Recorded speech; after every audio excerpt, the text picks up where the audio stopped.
A história do JavaScript.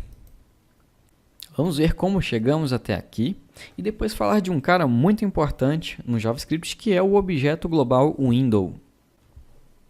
Entre 89 e 93, Tim Berners-Lee, coração valente, nosso herói, criou a World Wide Web, a web, lá no CERN, que é um centro europeu de pesquisa nuclear. Existe até hoje. E o Tim deixou a web aberta ao público. Lá em 94, o Håkon Liu propôs uma linguagem para poder permitir que a gente estilizasse as páginas HTML. Essa linguagem foi o CSS.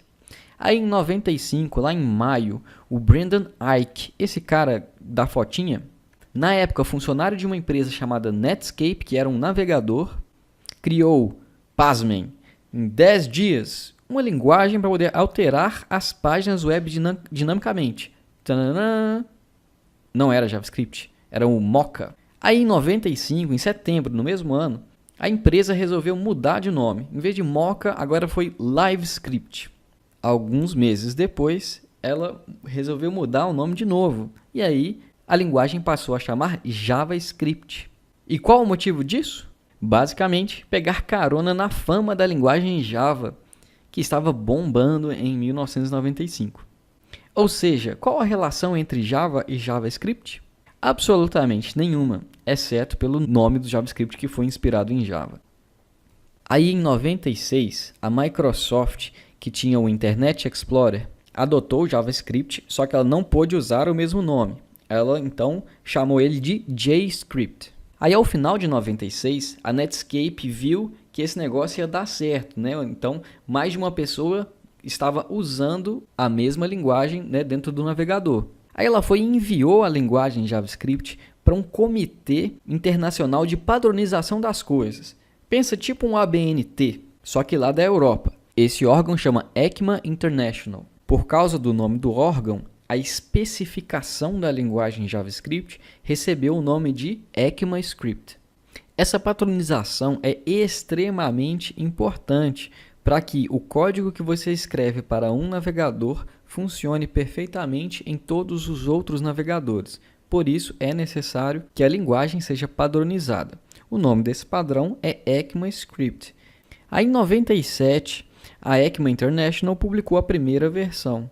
Em 98 veio a segunda, em 99 veio a terceira. Aí, em 2009, 10 anos depois, veio a quinta. Aí você me pergunta, e a versão 4, professor? A versão 4 foi tão ambiciosa, tão grande, que ela acabou sendo engavetada, porque nessa época já existiam vários navegadores. E todos os navegadores precisam entrar em acordo sobre o que deve vir na próxima versão da linguagem JavaScript. E nessa versão eles não entraram em acordo.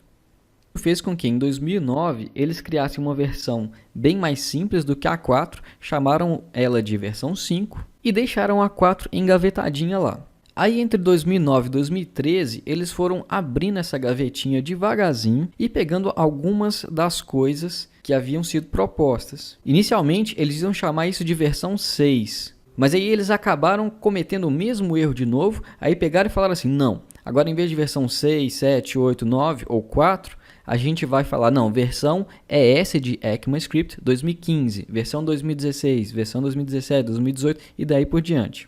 Então hoje a gente fala ou JavaScript 6 ou então ES 2015+, que quer dizer JavaScript cuja versão começou a sair em 2015 e continua saindo anualmente mais alguma coisinha. Toda vez que nesses slides você vê esse símbolozinho de JavaScript aqui, quer dizer que você está vendo uma funcionalidade que surgiu a partir da versão 6 ou ES 2015. Apesar desse tanto de versão, um cara que sempre existiu no JavaScript é o tal do objeto global window. Isso mesmo, esse window, ou janela em inglês, é o único objeto que o navegador expõe para o seu código JavaScript. E ele possui várias coisas, como informações sobre o navegador e algumas funções utilitárias. Alguns exemplos, nós temos o window.alert, e aí a gente passa uma string e ele mostra aquela mensagenzinha feia que a gente tem que... Mas também existe o window.confirm, em que passa uma string e aí em vez de ser só uma janelinha com OK, é uma janelinha com OK e cancelar. Aí, esse método confirm vai retornar true se o usuário clicar no OK ou false se ele clicar em cancelar.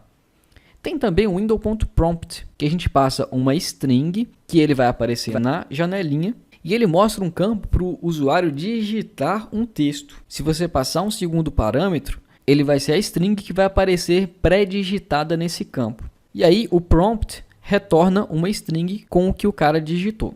Também tem a window.open. A gente passa um caminho de um arquivo, o título da página e algumas opções de configuração. É com isso aqui que a gente cria as famigeradas pop-ups, que foram muito abusadas e hoje em dia é bastante feio usar esse carinha aqui. Tanto que o próprio navegador hoje em dia tem o bloqueador de pop-ups. Mas a gente tem que mostrar, né? O que mais? Esse aqui é muito bom. Window.setTimeout. Olha que legal. Aqui eu criei uma função que dá um susto no usuário. Aí eu posso registrar essa função para ela ser chamada daqui a algum tempo. Usando window.setTimeout.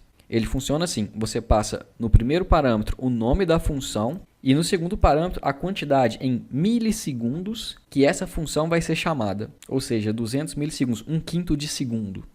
Isso vai acontecer uma vez, mas se você quiser assustar o usuário a cada segundo, por exemplo, você pode usar o setInterval, que tem a mesma assinatura da função setTimeout, só que ela vai chamar repetidamente a cada x milissegundos. Outra função utilitária que tem dentro do objeto window é o eval. Eval que vem de evaluate, que a gente pode entender como executar.